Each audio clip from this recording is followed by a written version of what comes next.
Pudding in the morning, why not? Especially when you've got some leftover croissants. Don't throw them away, they make the best breakfast bake. And this is going to shine because I'm going to add loads of fresh berries. But let's start with a little custard. And the trick to this custard to make it extra decadent is some cream cheese. So I've brought my cream cheese out of the fridge about an hour ago. So in with our cream cheese, I'm just popping this into a jug because it's just going to be so much easier to pour later on. And we want to loosen this up. So just use your spoon just to break it down. See how soft that is? That's what we're after. And then I'll add some sugar. So just some caster sugar and then mix that in. And again, just work that cream cheese before you start whisking in all the other ingredients. See how that's becoming a little bit gooey? That's what we're after. Okay, so I'll just scrape down that spatula and then we can start adding our eggs. So just 2 whole eggs for this recipe. We'll break them straight into our measuring jug, 1 and 2. And then again, just working those eggs in just to break them up.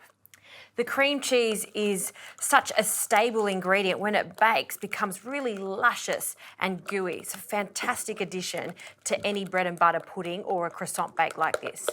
Now you can see that this is coming together nicely, so we can change the spatula over to our whisk to whisk in our cream.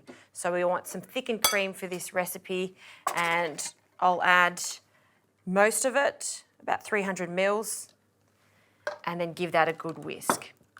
You can add many different flavours to this custard. Orange is fantastic, cinnamon, or just keep it super classic. Some vanilla bean paste, about a teaspoon.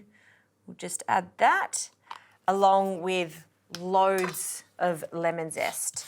And we'll just finally grate that straight in to our jug. Great. One last whisk. Okay. Custard is done. We'll pop that to the side while we start assembling this.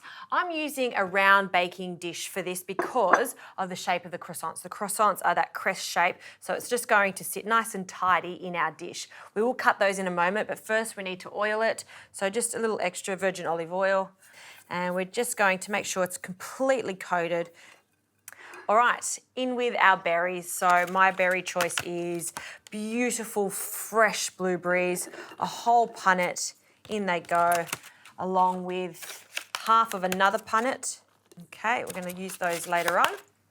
And some raspberries. You could also use some strawberries, blackberries, but make sure you use fresh berries for this because you don't want it to be too watery. So in with our raspberries, scatter them around, and again, reserve some because we will be using them later on. Now for our croissants, what I like to do is just grab a serrated knife, place your hand on top so it's parallel. This is the safest way to cut them, straight through the centre, okay? We'll do that with our other croissants.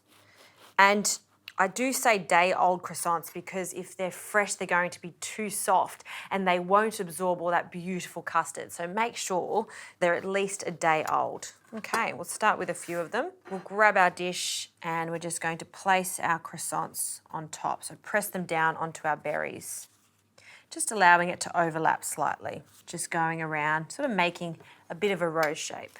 So I'm going to grab that last one and just arrange it. Nestle in there. That's looking great. Okay, our berries, again, more of those fresh blueberries. You can imagine when these cook, they're going to burst and stain those gorgeous croissants. Okay, and I'm going to leave just a really small handful for a presentation later on once it's cooked. Finally, our raspberries, we'll just pop them over. And I've got another punnet here, again, just reserving a small handful for later on. So really get them in the nooks and crannies, just so you get lots of little berry surprises as you take a mouthful each time. All right, that's quite even. That should do it. Now for our delicious, lush custard, we'll take that whisk out and we're going to pour this over the top. And you want to do this nice and slowly so you're evenly distributing that custard.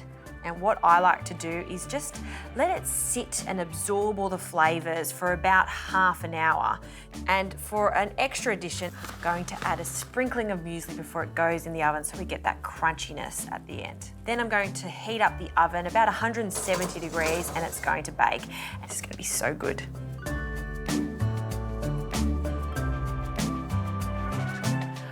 How beautiful is this berry croissant bake? I'm so impressed with the results. The best part about this is it's going to be lovely and custardy and set in the centre, and then crispy croissant on the outside. And have a look at those berries. See how they've held their shape just right. Now you want to serve this piping hot with a little icing sugar, only a small amount because it is a brekkie bake after all. And I would serve that piping hot with a big dollop of yogurt.